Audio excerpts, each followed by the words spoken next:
dominates the line of scrimmage more times than not, you're going to like the outcome of the game. So it started there, and we just never lost faith. We continued to work, continue to get better, knowing that we weren't satisfied where we were, but finally we had a performance that is similar to what we know we can be, and now you just build on it. So every week is going to be a different challenge, but again, we know we have the men in this locker room to get the job done, whether it's running the ball, whether it's passing the ball, and we just continue to improve. Speaking of the challenge, Sirianni talks a lot about Micah Parsons not just being a threat in the passing game, but really the game on the ground too. How disruptive is he? Yeah, I don't know where that narrative came that Micah is only good at passing. He's Micah Parsons for a reason. He's getting paid the amount he's getting paid for a reason. Obviously, a very good friend of mine, so it's always fun going against him. But he's a challenge, and you got to know where he's at in the field, get help when you can, have more than two hands on him. You watch film, it pops up every single game. So it's going to be a challenge, but a challenge that we welcome. Now that you've got a chance to practice and work with Tank Bigsby for, I guess, almost 2 months now, what have you learned about him as a player? I think he's a great guy. I love his attitude. I love his energy. I love the way he comes to work every single day. I think he fits great within our running back room. Our running back room right now, we're missing Ben, but with AJ and Ship and him, it's probably been my favorite running back room I've ever been a part of. Not just the talent, just the type of guys and the conversations that we have. We talk about everything in there, and Tank fits perfectly in that. So super excited to have him as a teammate, and super excited to build off of what we did last week. What do you see with the Packers' run defense versus what you saw last year in 2 games? Yeah, I mean, it's always going to be a difficult challenge against that team. They're a well-coached team, every level. They have great players. I'm really impressed with the linebackers. I think I love the way how they react. I think they have a good feel in the run game. So that's going to be a challenge for me, doing my job to set them up. So every week's going to be a challenge, and we're excited for it. You've said a few times over the past few weeks and over the years, you've been to Lambeau. Is this significant to you? As a football guy playing up there? I mean, I don't want to diss Lambeau Field, but I never played there. I'm excited for the environment and just being a fan of football and the history of it. But it's not like I'm not getting goosebumps because I'm going to play at Lambeau Field. But like I said, being a fan of the game and knowing the history of it, it definitely be a cool stadium. And for me, that'd be. I think I probably have 1 or 2 more stadiums I've never played in as an NFL guy. So I'll get to knock that off the list. Talking to some of the guys that just got here after the trade, so in what ways can you relate to them coming to a new place? Is that something you talk with them? How you reflect on it? The only one I really got to talk to is Jair. Me and Jair were part of the same agency and in the same draft class. I actually have the same birthday, so I know him before. So I haven't really got to, chop it up for real with all the other guys. But yeah, it's anytime you get a fresh start, it's like anything in life.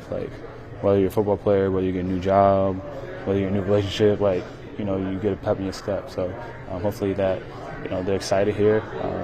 Hopefully they buy into the culture that we have, and hopefully they have success for us.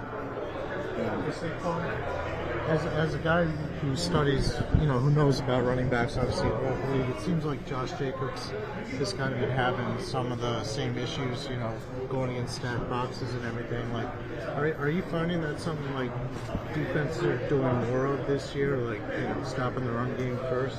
I think it always goes year by year, and I think when you think about last year, we had a 2,000-yard rusher. Derek had 1,900. There's a lot of running backs that had a lot of success. So how do you stop that? Coaches go into the offseason saying where we're weak at and where the team take advantage of us. So a lot of them are trying to do a better job of taking care of the run game, especially in a pass-heavy league. You face those similar challenges. He's a great back.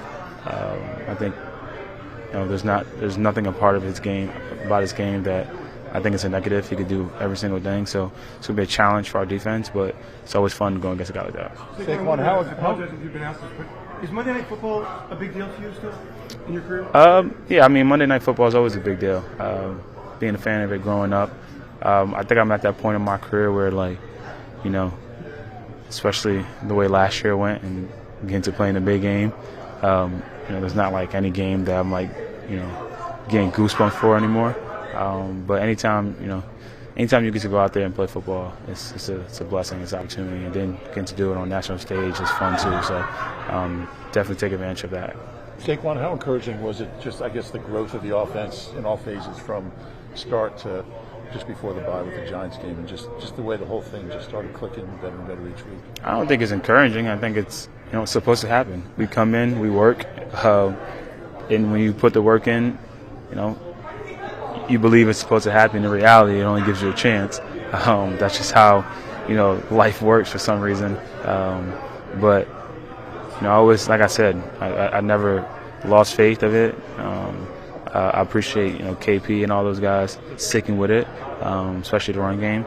And also in this league, it's what have you done for me lately? So that's in the past. We had a great game. Now we got to build on it. We've seen you stay in the block more than last year, significantly.